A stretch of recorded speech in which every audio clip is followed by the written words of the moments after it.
Hello everyone. In last video, we have discussed the earlier definitions and the current definitions and nature and characteristics of behavior.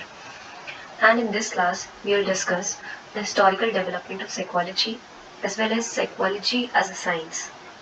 So without any further ado, let us just start with the topic historical development of psychology. अब जो psychology का origin है वो किस year में हुआ? वो हुआ 1870s में. ठीक है, 1870s में जो है वो psychology as an independent discipline हम सबके सामने आई. अब ये जो टर्म है साइकोलॉजी वो कहाँ से डिराइव हुआ है? ये डिराइव हुआ है दो ग्रीक वर्ड से. The first one is psyche and the second one is logos. Psyche का मतलब होता है सोल और ब्रेथ. लोगोस का मतलब होता है नॉलेज और स्टडी, और टू स्टडी और इन्वेस्टिगेट समथिंग.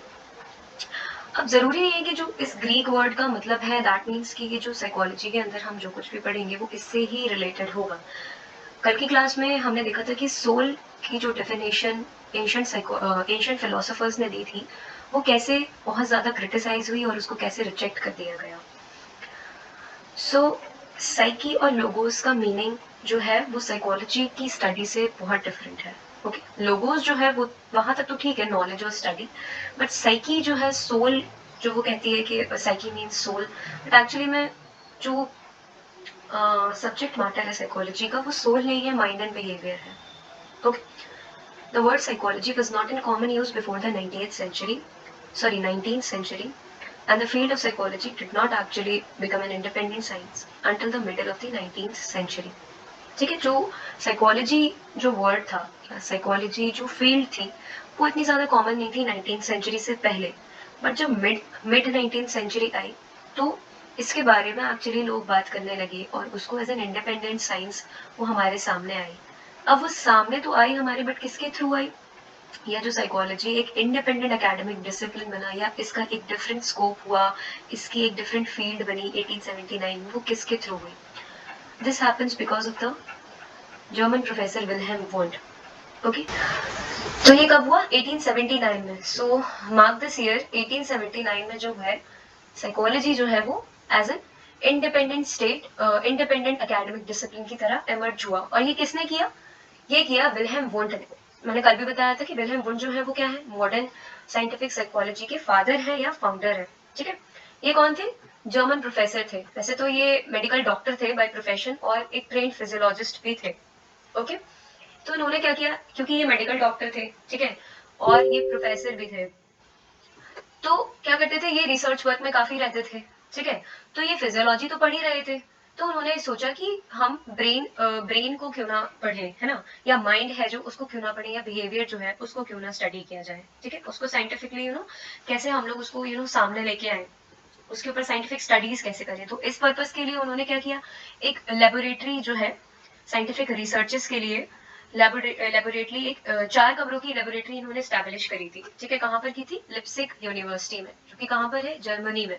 ठीक है, ये जो छोटे छोटे टर्म्स है ना, ये हमेशा आते हैं एमसीक्यूज में. मैं जैसे हमेशा बताती हूँ कि अगर आप फर्दर अगर आगे जाके कभी बड़े लेवल के एग्जाम्स की भी प्रिपरेशन करो, फॉर एग्जाम्पल आप यूपीएससी करते हो, और फिर क्या है कि अगर आपने अपना साइकोलॉजी लिया, आपने क्या बोलते हैं उसको, इलेक्टिव वाले सब्जेक्ट्स में, ऑप्शनल वाले सब्जेक्ट में, तो इस तरह के छोटे छोटे क्वेश्चंस आते हैं वहां पर कि विल्हेम वुंड जो थे वो कहाँ के थे?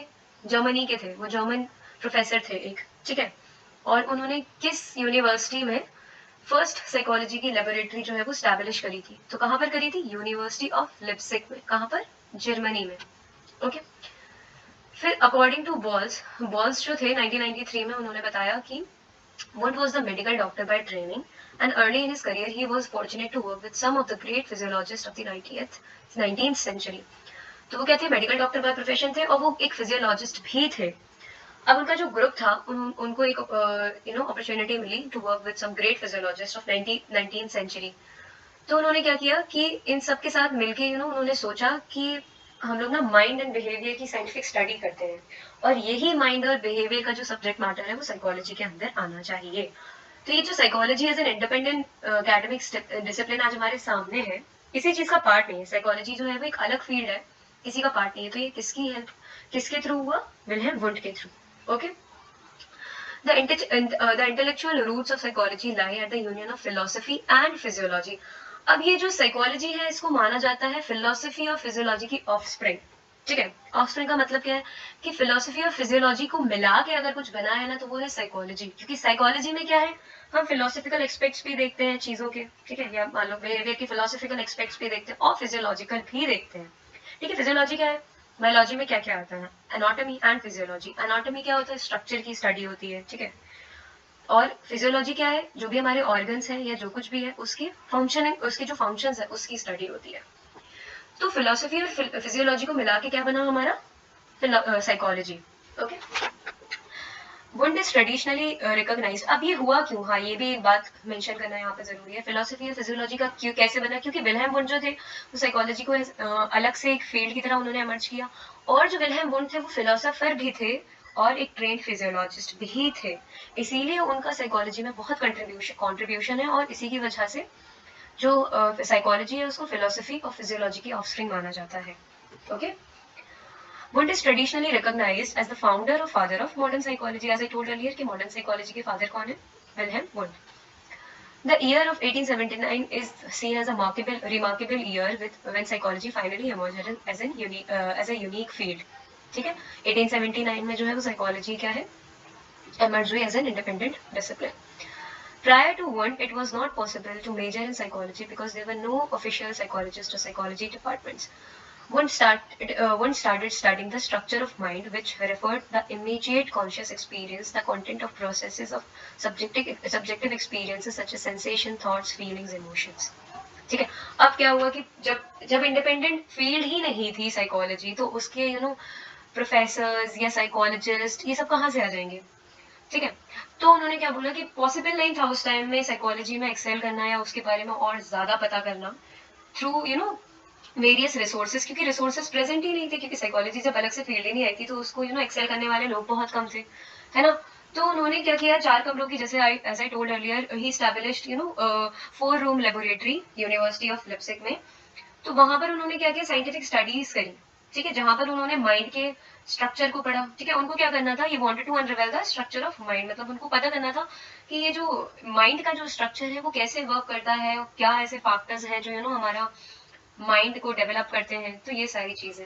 और हमारे जो इमीडिएट कॉन्शियस एक्सपीरियंस है, जैसे हम हर चीज के प्रति कॉन्शियस हो जाते हैं, सजग हो जाते हैं, सचेत हो जाते हैं, तो ये सब कैसे होता है, उनको ऐसे कह देने से, अपनी बात सिर्फ कह देने से, जैसे फिलोसफर्स करते थे कि वो अपने एक्सपीरियंस के बेसिस पे बातें करते थे, बट क्योंकि वो मेडिकल डॉक्टर थे विल्हेम वुंड, उन्होंने क्या बोला कि मैं ये सब कुछ साइंटिफिकली प्रूव करूंगा, तब जाके मैं ये सारी चीजें पब्लिक के सामने लेके आऊंगा। तो उन्होंने वो लेबोरेटरी में ये सारी चीजों की साइंटिफिक स्टडी करी, ठीक है, सेंसेशन की, थॉट्स की, फीलिंग्स की, इमोशंस की, जितना भी हमारे कॉग्निटिव फंक्शंस हैं, जितनी भी चीजें हमारी कॉन्शियसनेस के अंदर आती हैं, जो भी चीजें हैं हमारे बिहेवियर से रिलेटेड है, okay. Thus formally psychology was recognized as an independent science in which year, 1879, okay, clear? Any doubt till now?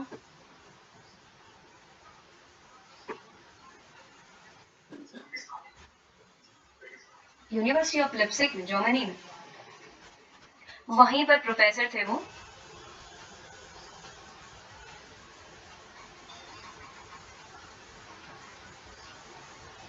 Hello, am I audible? हाँ, तो मैंने बताया ना कि वो उसी यूनिवर्सिटी में वो प्रोफेसर थे, ठीक है, मेडिकल डॉक्टर थे बट पढ़ाते भी थे वहाँ के लोगों को, वो ट्रेन फिजियोलॉजिस्ट थे, तो वो उसी के प्रोफेसर थे, वहाँ पे पढ़ाते थे। तो वहीं पर उन्होंने इन सारी चीजों की स्टडी करी है, जो लेबोरेटरी उन्होंने एस्टेब्लिश करी थी वहां पर ही उन्होंने ये सब स्टडी करी उसकी, ओके। फिर आता है आपका नेक्स्ट, कैरेक्टरिस्टिक्स ऑफ साइंस। अब बताओ आप लोग कि साइंस की कैरेक्टरिस्टिक्स हम लोग साइकोलॉजी में क्यों पढ़ रहे हैं?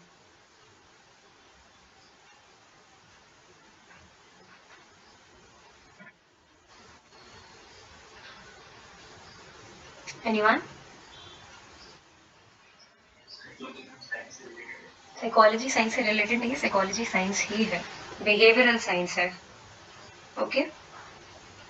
अरे हमने डेफिनेशन में पढ़ा ना, psychology is the science of human behaviour and animal behaviour. अभी हमने उस डेफिनेशन का बिहेवियर पढ़ लिया था, अब हम उस डेफिनेशन का साइंस पढ़ेंगे, okay. The observation of events are systematized in various ways.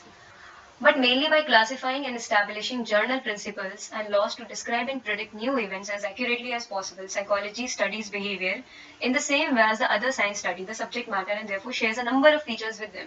In common with other sciences, psychology as a science has the following characteristics as described by Morgan et al. ने Morgan et al जो थे उन्होंने क्या किया, बहुत सारे features बताए science के जो कि साइकोलॉजी में भी यूज होते हैं. That's why we call psychology as a science.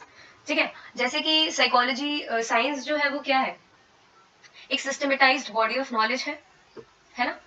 Sorry मैंने यहाँ से तो पढ़ा ही नहीं, मैं भूल गई, सॉरी. यहाँ से स्टार्ट करते हैं. Psychology has been defined as a science of behaviour. ठीक है, साइकोलॉजी किसकी साइंस है, बिहेवियर की साइंस है. Okay, but is it a science like physics, chemistry, bio and zoology और समथिंग डिफरेंट. अब बताओ, इसमें मतलब उसी ऑथर जो है इस बुक का उसने एक क्वेश्चन राइज किया है कि क्या आपको लगता है कि मतलब जैसे दूसरी साइंसेस है जैसे कि फिजिक्स, केमिस्ट्री, बायो ये सब है उन्हीं की तरह साइकोलॉजी भी एक साइंस है और या कुछ अलग है. ठीक है, अब इस क्वेश्चन का आंसर हम लोग अब फाइंड आउट करेंगे through this topic. Okay, in this section we will look at some of the definitions of science. We will also discuss the nature and characteristics of science and understand psychology as a science. अब जब हम लोग ये topic complete कर लेंगे तब हमको समझ में आ जाएगा कि is it a science like physics, chemistry, bio और समथिंग डिफरेंट. ओके, तो डेफिनेशंस क्या होती है साइंस की. ये जूलॉजी को होता है, एनिमल्स के ऊपर जो स्टडी करती है, एनिमल्स की जो साइंस हमारे सामने लेके आते हैं. एनिमल्स में सब कुछ आता है, मतलब मैमल्स और भी सारी चीजें, मतलब एनिमल्स से रिलेटेड जितनी भी स्टडी होती है उसको जूलॉजी के अंदर आता है. मैं समझ गई. Okay okay, science is a systematised body of knowledge gathered through carefully observing and measuring events. अब साइंस क्या है, ये एक सिस्टमेटाइज्ड बॉडी ऑफ नॉलेज है. ठीक है, साइंस में क्या होता है, हर चीज सिस्टम के थ्रू होता है, स्टेप बाय स्टेप होता है ना. साइंस में ऐसा तो नहीं है कि न्यूटन ने बोल दिया कि एप्पल मेरे सर पे गिरा तो ग्रेविटेशन है. ठीक है, ग्रेविटेशनल फोर्स है. उसने उसको स्टेप बाय स्टेप चीजों के थ्रू साइंटिफिकली उसने प्रूव किया ना कि हाँ ये चीज यूनिवर्सली एप्लीकेबल है. तो ये क्या है, सिस्टमेटाइज्ड बॉडी ऑफ नॉलेज है. ऐसे ही अगर कोई प्रिंसिपल साइकोलॉजी में भी डिराइव होता है तो वो भी क्या होता है, सिस्टमैटिक वे में डिराइव होता है. ऐसे ही नहीं कि किसी ने कुछ बता दिया तो बस हमने उस पर बिलीव कर लिया, ऐसा नहीं होता है. ठीक है, सिस्टमैटिक वे में सब कुछ होता है. ठीक है, और वो कैसे होता है, जस्ट अ सेकंड गाइस.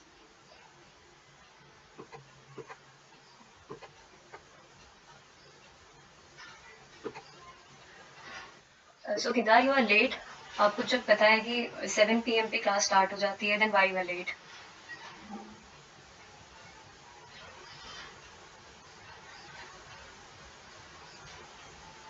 हम लोगों ने काफी कुछ कवर कर लिया है. अभी हम लोग पढ़ रहे हैं psychology as a science. Okay, तो मैं क्या बता रही थी, साइंस जो है वो सिस्टमेटाइज्ड बॉडी ऑफ नॉलेज है. ठीक है, अब systematized body of knowledge as I told earlier कि जो न्यूटन थे उन्होंने अगर कोई लॉ हमारे सामने लेके आए तो उन्होंने पहले क्या किया, उसको केयरफुली ऑब्जर्व किया. ठीक है, और जितने भी इवेंट्स हैं उसको केयरफुली मेजर किया. ठीक है, तब जाके कोई भी लॉ या कोई भी प्रिंसिपल हमारे सामने आया है. In the same way psychology भी ऐसे ही वर्क करती है. ठीक है, देन अनदर डेफिनेशन जो कि लाहे ने दी है 1998 में, science is an approach to knowledge based on systematic observation. ठीक है, साइंस क्या है, एक अप्रोच है टुवर्ड्स नॉलेज जो कि सिस्टमैटिक ऑब्जर्वेशंस पे बेस्ड होती है. The sole aim of science is to classify, understand, unify the objects and the phenomenon of the material world. अब साइंस का जो मेन एम है वो क्या होता है कि चीजों को क्लासिफाई करना, उसको समझना, उसको यूनिफाई करना. ठीक है, सारी चीजों को एक जगह पे एकत्रित करना, उसको यूनिफाई करना. फिर ठीक है, और जितना जो भी फिनोमिनन है मटेरियलिस्टिक वर्ल्ड का, ठीक है, उसको सबके सामने लेके आना.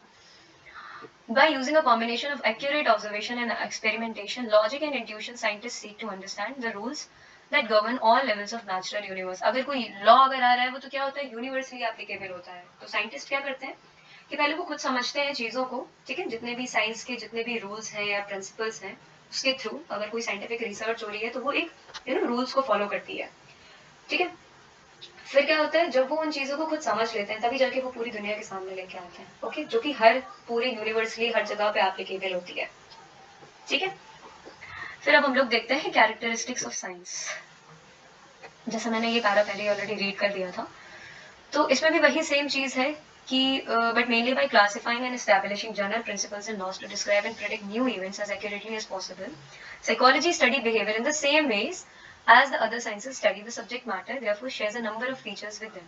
अब जितना मतलब साइकोलॉजी की अगर हम कुछ भी अगर मतलब साइंटिफिकली अगर कोई चीज अगर हम प्रूव कर रहे हैं, लाइक बिहेवियर का ही कोई हिस्सा अगर हम साइंटिफिकली प्रूव कर रहे हैं कि हाँ ऐसा होता है, तो वही सेम रूल्स जो लॉज या जो साइंस के हैं, अदर साइंसेस के हैं, वही सेम रूल्स और लॉज जो है वो साइकोलॉजी भी साइकोलॉजी भी जो है वो फॉलो करती है. ओके फिर अब हम लोग जो है मेन कैरेक्टरिस्टिक्स देखते हैं जो कि इम्पोर्टेंट पार्ट है. अब यहाँ से लेके empirical observation, just a second, क्या हुआ, एम्पेरिकल ऑब्जर्वेशन से लेके यहाँ तक ये इम्पोर्टेंट है. ओके इसको हाईलाइट कर देती हूँ. दिस थिंग इज इम्पोर्टेंट जो कि आपको याद रखनी है. अब सबसे पहला तो है कैरेक्टरिस्टिक साइंस का एम्पेरिकल ऑब्जर्वेशन. एम्पेरिकल का मतलब होता है एक्सपेरिमेंटेशन. ठीक है, एक्सपेरिमेंटेशन ऑब्जर्वेशन. ठीक है, like other disciplines of science, the discipline of psychology rests on experiment and observation rather on argument and opinion or belief. ठीक है, अब जैसे कि दूसरे साइंसेज में ऐसा तो नहीं होता ना कि जैसे अगर न्यूटन ने बोल दिया कि मेरे ऊपर एक बार ना सर पे एप्पल गिरा था तो उसने 4-5 लोगों से कह दिया कि भैया ये तो ग्रेविटी है, ऐसे तो किसी ने नहीं मान लिया था ना जब तक उसने प्रूफ नहीं कर दिया था through various theories and laws. ऐसे ही साइकोलॉजी भी क्या होती है, एक्सपेरिमेंट एंड ऑब्जर्वेशन पे बेस्ड होती है. ठीक है, उसको आपको पहले एक्सपेरिमेंट करना पड़ता है, केयरफुली ऑब्जर्व करना पड़ता है, तब जाके आपकी बात कोई मानेगा.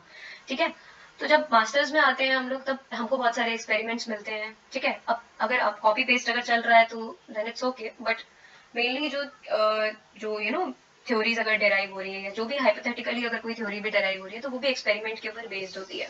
ठीक है, पहले मैं इसको एक्सप्लेन कर देती हूँ, फिर थ्रू एन एग्जाम्पल मैं इसको पूरा क्लियर कर दूंगी.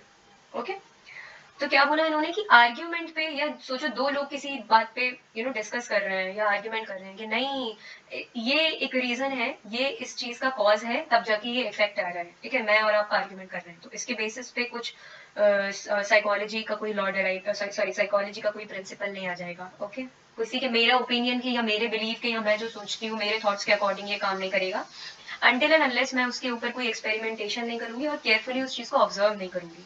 ओके तो फर्स्ट जो साइंस का कैरेक्टरिस्टिक है वो किससे मैच करता है, हमारा साइकोलॉजी से. दैट्स व्हाई वी से psychology is a science. Okay फिर नेक्स्ट है आपका सिस्टमैटिक अप्रोच एंड थ्योरी. जैसे कि अदर साइंसेज में एक सिस्टमैटिक अप्रोच होती है. ठीक है, एक मैंने बताया ना जैसे स्टार्टिंग में जो हम लोग इसका इंट्रो पढ़ रहे थे इस पैरा का, कि हर चीज सिस्टमैटिक वे में होती है, स्टेप बाय स्टेप चीजें होती हैं. ठीक है, ऐसे ही साइकोलॉजी भी वर्क करती है स्टेप बाय स्टेप, एक एक स्टेप जो है वो हायरार्की में जो है फॉलो होता है. ठीक है, data from observations and experiment are essential to science in order to make some sense in helping us to understand events. अब जो भी देखो, एक होता है इन्फॉर्मेशन. अब मुझे किसी चीज से इन्फॉर्मेशन मिली, या चलो मुझे आइडिया आया किसी चीज का कि हाँ ये चीज पॉसिबल है, ऐसा हो सकती है, तो अब मुझे उसके क्या करना पड़ेगा, उसकी नॉलेज इकट्ठा करनी पड़ेगी. ठीक है, उसकी नॉलेज जो है मुझे इकट्ठा करनी पड़ेगी ताकि उस इन्फॉर्मेशन का कुछ सेंस बने. ठीक है, अब जब उस इन्फॉर्मेशन का कोई सेंस बनेगा तभी वो जाके नॉलेज बनेगी.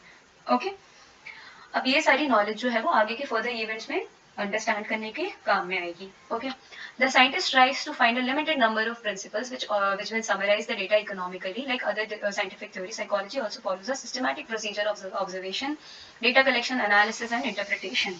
ठीक है, जैसे मैंने अभी बताया ना एक सिस्टमैटिक अप्रोच है, स्टेप बाय स्टेप सब कुछ होता है, तो ऐसे ही साइकोलॉजी में सबसे पहले क्या होता है, हम किसी भी चीज को, जैसे फॉर एग्जाम्पल किसी के बिहेवियर को अगर हम स्टडी कर रहे हैं, ठीक है, बिहेवियर की या किसी पार्ट को स्टडी कर रहे हैं, तो पहले क्या करेंगे, हम उसको उस चीज को केयरफुली ऑब्जर्व करेंगे. ठीक है, जैसे फॉर एग्जाम्पल मुझे किसी मॉन्क के बिहेवियर को स्टडी करना है, या सोचो कि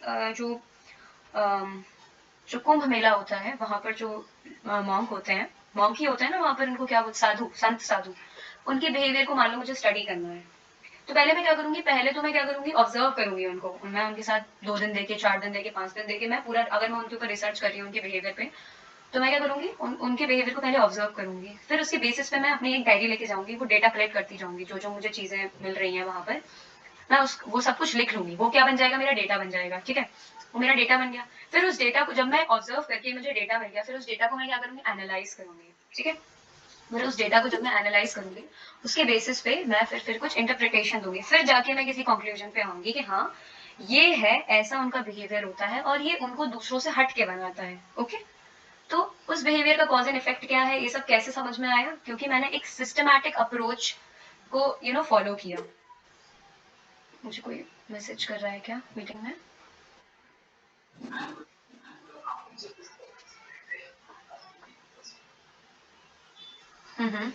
मैं बताती हूँ अभी, एक सेकेंड। हाँ, तो जैसे मॉन्क उन्हीं का संत साधु का ही एग्जाम्पल लेते हैं अगर, तो होता क्या है, वो लोग दे डोंट वेयर क्लोथ्स, हाँ, और उनका बिहेवियर थोड़ा लोगों से, दूसरों से, आम इंसानों से अलग होता है।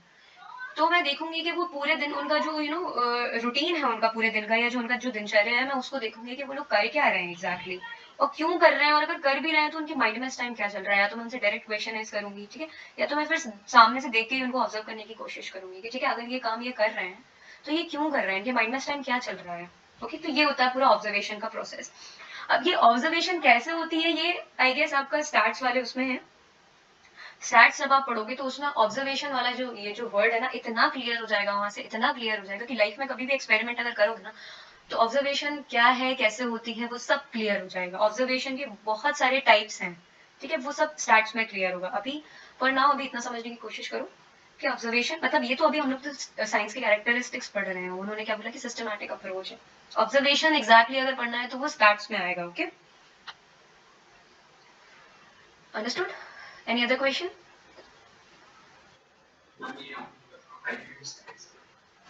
क्या? स्टैट्स में आएगा, पीपीसीसी 104 में, स्टैटिस्टिकल रिसर्च मेथड्स में, आपका इसी कोर्स का दूसरा सब्जेक्ट है। ओके, अब तो ये दो हमने फीचर्स देख लिए साइंस के, ठीक है, तो ये दूसरे साइंसेस में भी होता है और साइकोलॉजी में भी होता है। थर्ड जो फीचर है वो क्या है, मेजरमेंट, ठीक है। अब साइकोलॉजी में लोग सोचते हैं कि मेजर मेजर क्या करेंगे हम लोग, बहुत सारी चीजें हैं मेजर करने की। तो जैसे कि another distinguishing feature of many sciences is measurement, defined as as assignments of numbers to objects or events according to certain rules. जो फिजिक्स है वो हाईएस्ट मतलब हाईएस्ट उसकी रैंक है मेजरमेंट में, क्योंकि जाहिर है वो हर चीज मेजर करके हमारे सामने लेके आती है कि ये चीज इतना मिलीमीटर में है, ये चीज इतना सेंटीमीटर में है, इसका ये उसका वो, तो ये क्या है, हाईएस्ट रैंक। बट साइकोलॉजी में भी हम लोग चीजों को मेजर करते हैं। जैसे फॉर एग्जाम्पल, अगर किसी कोई मुझसे जैसे कोई मुझसे पूछे कि आपका ये जो स्टूडेंट है, या आपकी ये जो स्टूडेंट है, फॉर एग्जाम्पल चलो इल्मा को लेते हैं, ठीक है, Ilma is there in the class no, हाँ चलो किसी को भी लेते हैं, एक्स वाई जेड में, चलो किसी का नाम नहीं लेती हूँ, एक एक्स वाई जेड स्टूडेंट है मेरा, ठीक है, तो मुझे उसको बताना है कि इसका आईक्यू लेवल कितना है। मैम अगर आप बताओ, चलो आप काउंसलर हो, तो आप बताओ कि इसका आईक्यू लेवल कितना है।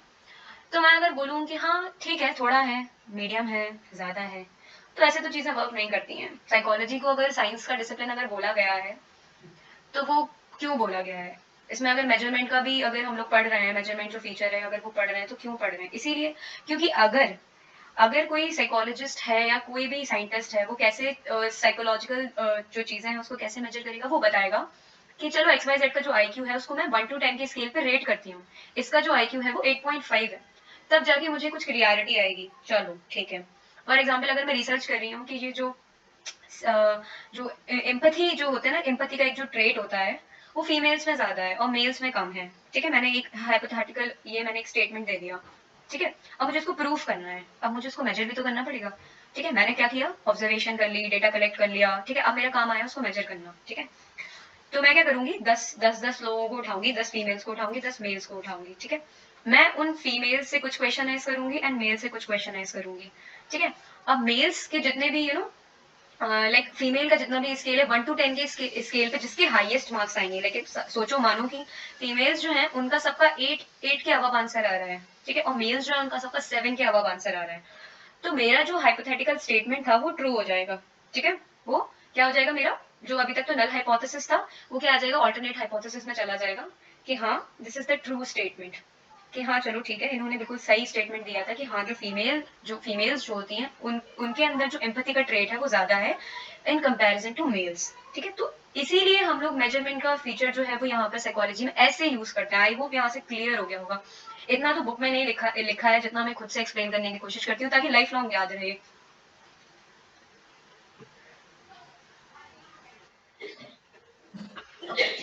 फिर नेक्स्ट हमारी definition of terms. Careful definition of terms is essential to clear thinking in science.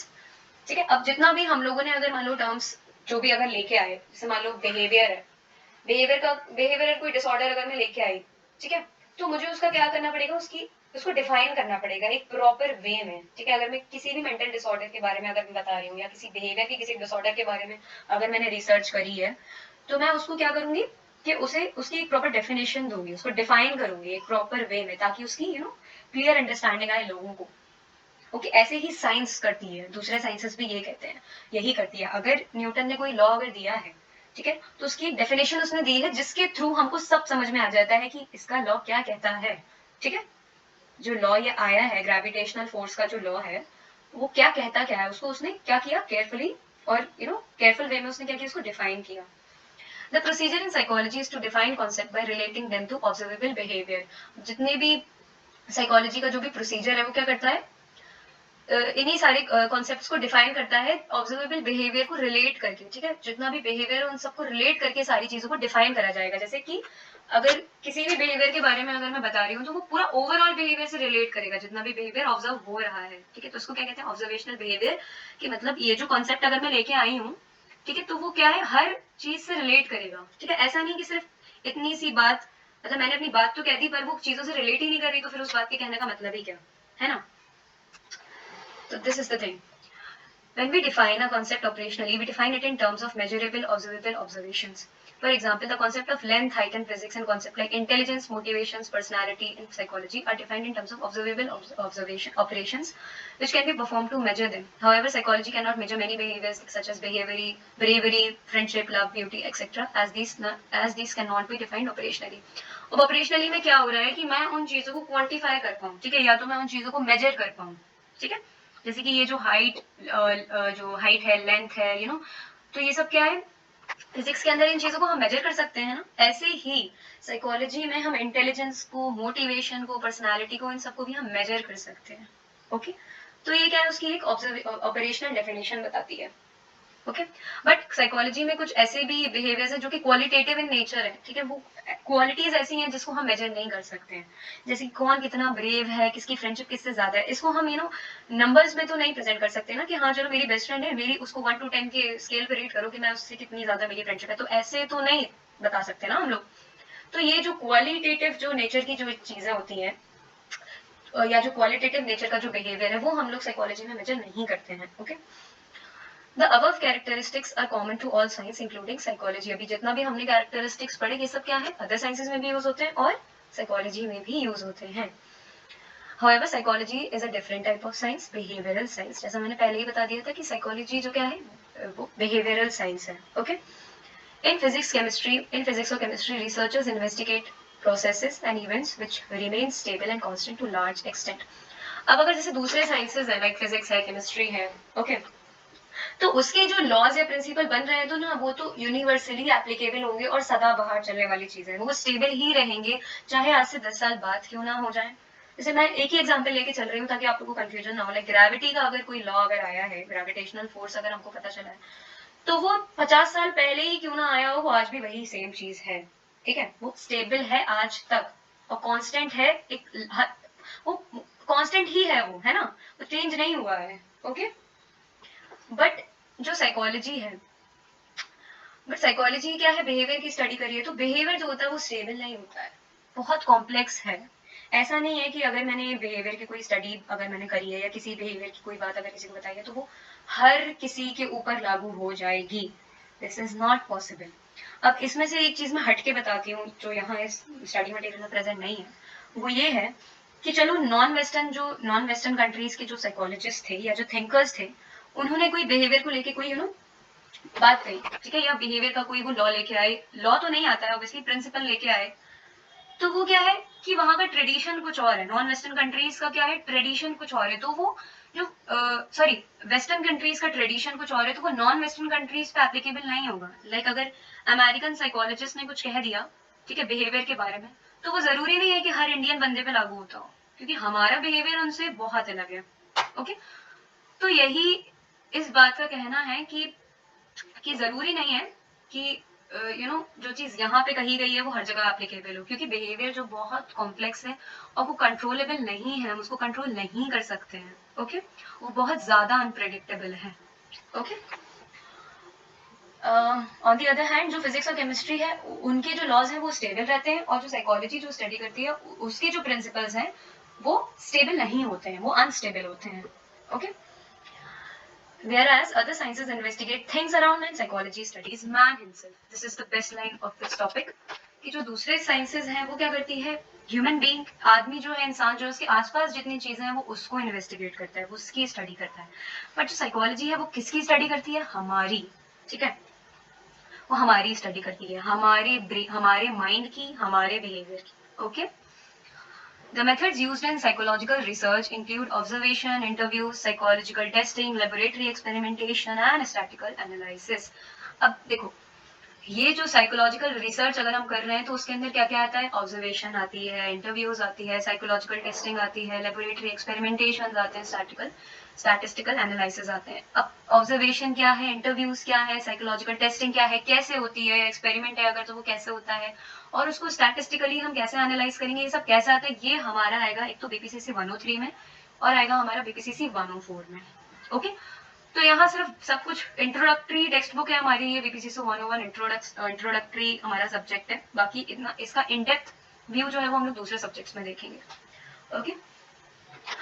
Thus, psychology is categorized under the youngest group of scientific inquiry, the social and behavioral science, which also includes subjects like anthropology, economics, education, geography, history, linguistics, sociology, etc.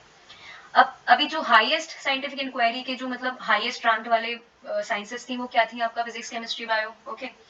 जो youngest group है इसका, जो सबसे छोटा group है, तो वो क्या है, सोशल एंड बिहेवियरल साइंसेस है, जिसके अंदर साइकोलॉजी भी आती है। और उसके अंदर कौन से सब्जेक्ट्स और भी आते हैं, एक तो आता है एंथ्रोपोलॉजी। एंथ्रोपोलॉजी के अंदर क्या होता था, ह्यूमन सोसाइटीज की स्टडी करना या कल्चर्स के बारे में पढ़ना या उनका डेवलपमेंट कैसे हो रहा है उन सब के बारे में पढ़ना। ठीक है, तो ये किसके अंदर आता है, एंथ्रोपोलॉजी के अंदर। एंड इकोनॉमिक्स, जो कि हमारे इकोनॉमिक्स तो आई गेस सबको पता होगा, हमारी करेंसी के बारे में पढ़ना या हमारे जो फाइनेंशियल जो हमारे एसेट्स हैं उनके बारे में पढ़ना। फिर देन एजुकेशन, ज्योग्राफी, हिस्ट्री, ये सब किसके अंदर आती है, सोशल एंड बिहेवियरल साइंसेस के अंदर। ओके। तो ये क्या है, यंगेस्ट ग्रुप है साइंटिफिक इंक्वायरी का। The first group of sciences are the physical sciences, जिसके अंदर फिजिक्स, केमिस्ट्री, बायो, ये सब किसके अंदर आता है, फिजिकल साइंसेस के अंदर। सॉरी, बायो तो आता है हमारा बायोलॉजिकल साइंसेस के अंदर, फिजिकल साइंसेस के अंदर है हमारा फिजिक्स एंड केमिस्ट्री। और जो बायोलॉजिकल और जो लाइफ साइंसेज है उसके अंदर आते हैं बायोलॉजी, बॉटनी, जूलॉजी, एक्सेट्रा। ठीक है, और बिहेवियरल साइंसेस के अंदर अभी हमने पढ़ लिया, ये सारे क्या बोलते हैं, सब्जेक्ट्स आते हैं। ठीक है, इंक्लूडिंग साइकोलॉजी। तो अगर कोई पूछे कभी इन फ्यूचर की साइकोलॉजी जो है वो किस साइंस के अंदर आता है, तो क्या बोलना है, बिहेवियरल साइंसेस के अंदर आता है। Okay. The application of knowledge to practical problems is an art. It is the skill or knack for doing things which is acquired by study, practice, special experience. Since principles and laws of psychology are applied to solve human problems in a number of situations, family, schools, organization, environment, as well as treating behavior disorder and emotional is also an art. अब देखो, हम लोगों ने यहाँ तक तो देख लिया कि ये साइंस तो है ही है, बट साइकोलॉजी जो है वो एक आर्ट भी है। ठीक है, अगर इन फ्यूचर आपको कोई प्रॉब्लम हो, मेंटल प्रॉब्लम हो, किसी को भी हो, XYZ किसी को भी प्रॉब्लम हो, तो चलो किसी साइकोलॉजिस्ट के पास हो गया। अब उसका जब बात करने का तरीका ही नहीं अच्छा होगा, ठीक है, उसकी इस फील्ड में स्किल्स ही अच्छी नहीं होंगी, तो वो कैसे किसी अपने पेशेंट को या अपने जो क्लाइंट उसके पास आया वो उसको कैसे डील करेगा। तो ये एक स्किल भी है, और स्किल किसके अंदर आती है, आर्ट के अंदर। और ये जो स्किल, जो देखो, क्या लोगों के, बहुत से लोगों के मुंह से सुना होगा कि हम उस साइकोलॉजिस्ट के पास जाएंगे जिसको ना 5 साल का एक्सपीरियंस हो। अब ये एक्सपीरियंस कैसे आएगा, जब वो उस चीज को पढ़ेगा, प्रैक्टिस करेगा, ठीक है, और उस स्पेसिफिक फील्ड में स्पेशल एक्सपीरियंस गेन करेगा, तभी हम जाके एक अच्छे साइकोलॉजिस्ट बन पाएंगे। तो साइकोलॉजिस्ट तो बन गए हम लोग पढ़ाई करके, डिग्री लेके, बट हम लोग अच्छे साइकोलॉजिस्ट कब बनेंगे, जब इस स्किल को हम लोगों को काउंसिल करने की स्किल को हम सीख पाएंगे। इसीलिए साइकोलॉजी आर्ट भी है और साइंस भी है। Okay, so I hope everything is clear. Any doubt?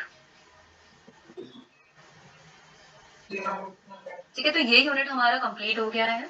अब हम लोग जो हमारी नेक्स्ट क्लास होगी हम लोग उसमें पढ़ेंगे नेक्स्ट यूनिट। ओके।